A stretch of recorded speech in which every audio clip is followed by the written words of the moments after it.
कन्या राशि वालों, खुश हो जाओ। साल 2025 के लिए ऐसा साल जीवन में कभी नहीं आएगा। कन्या राशि वाले लोग मोटे शरीर, मध्यम कद और बड़ी आंखों वाले मृदुभाषी, मितभाषी और श्रृंगार प्रिय होते हैं। आपके बारे में एक बहुत प्रसिद्ध कहावत है कि सभी राशियों की तुलना में आप सबसे अधिक शर्मीले और संकोची होते हैं। अपने शर्मीले स्वभाव के कारण आप खुद को बहुत नुकसान पहुंचाते हैं। भाग्य आपके दरवाजे पर आता है, कभी कभी आपको अपनी उपस्थिति का एहसास कराता है, लेकिन आप आलस्य और संकोच के कारण दरवाजा नहीं खोलते और वह वापस लौट जाता है।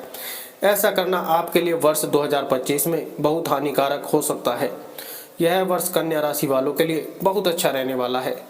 बस अवसरों का उचित प्रयोग करें। कन्या प्रेम विवाह राशिफल 2025। यह वर्ष प्रेम और विवाह के लिए सामान्य रूप से अच्छा रहेगा।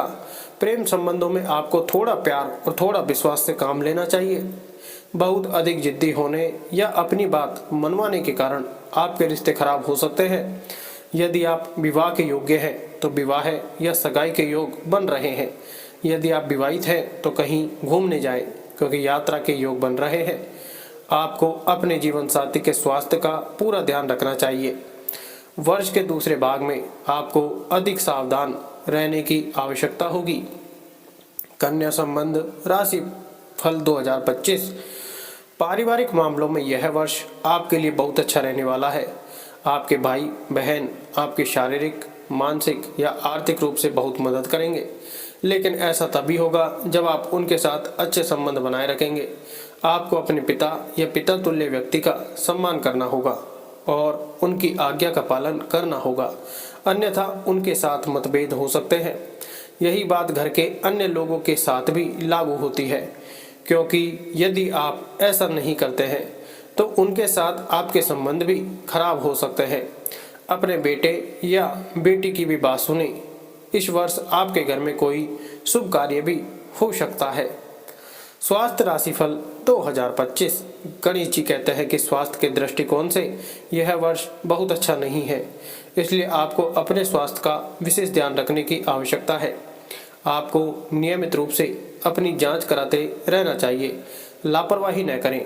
आपको ऐसा भी लग सकता है कि आपको कोई बीमारी है, जबकि वास्तव में ऐसा नहीं हो सकता है।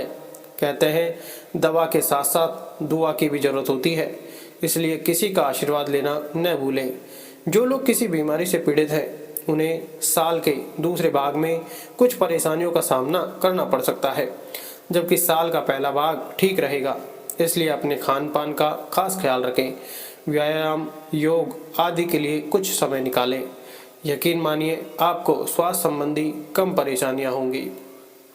करियर राशिफल 2025। कन्या राशि वालों के लिए यह साल काफ़ी अच्छा रहने वाला है। साल के पहले भाग में आप अपनी नौकरी या व्यवसाय में कुछ अच्छा करने की कोशिश करेंगे, जिसमें आप सफल होंगे और नए लोग और नए व्यवसाय से जुड़ने का मौका मिलेगा।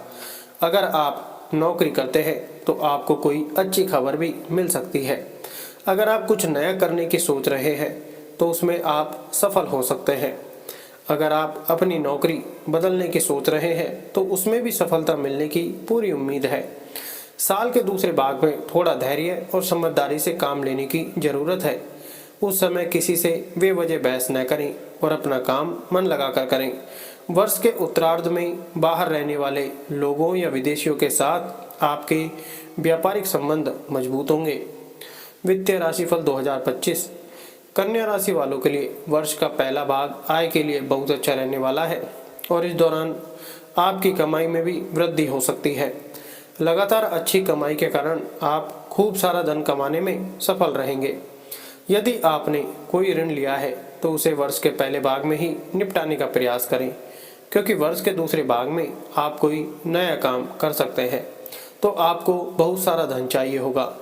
यदि आप विदेश से जुड़े हैं तो संभव है कि आपको वहां से भी आय का कोई स्रोत मिल जाए। शिक्षा राशिफल 2025। गणेश जी कहते हैं कि पढ़ाई के मामले में यह वर्ष मिला जुला रहेगा। प्राथमिक शिक्षा लेने वालों के लिए वर्ष का पहला भाग बेहतर है। वर्ष के उत्तरार्ध में बृहस्पति आपके 12वें भाव में रहेगा, इसलिए उच्च शिक्षा या शिक्षा के लिए विदेश जाने के लिए यह समय अच्छा रहेगा, लेकिन प्राथमिक शिक्षा ले रहे छात्रों को बहुत मेहनत करनी पड़ेगी। इसलिए वर्ष की शुरुआत से ही कड़ी मेहनत करें ताकि वर्ष के उत्तरार्ध में किसी भी तरह की परेशानी न हो। इस लेख में निहित किसी भी जानकारी सामग्री गणना की सटीकता या विश्वसनीयता की गारंटी नहीं है। विभिन्न माध्यमों, ज्योतिषियों, पंचांग, प्रवचनों, मान्यताओं, धर्म ग्रंथों से संग्रहित कर ये जानकारियाँ आप तक पहुँचाई गई हैं। हमारा उद्देश्य महज सूचना पहुँचाना है। इसके उपयोगकर्ता इसे महज सूचना समझकर ही लें। इसके अतिरिक्त इसके किसी भी उपयोग की जिम्मेदारी स्वयं उपयोगकर्ता की ही रहेगी। धन्यवाद। राधे राधे।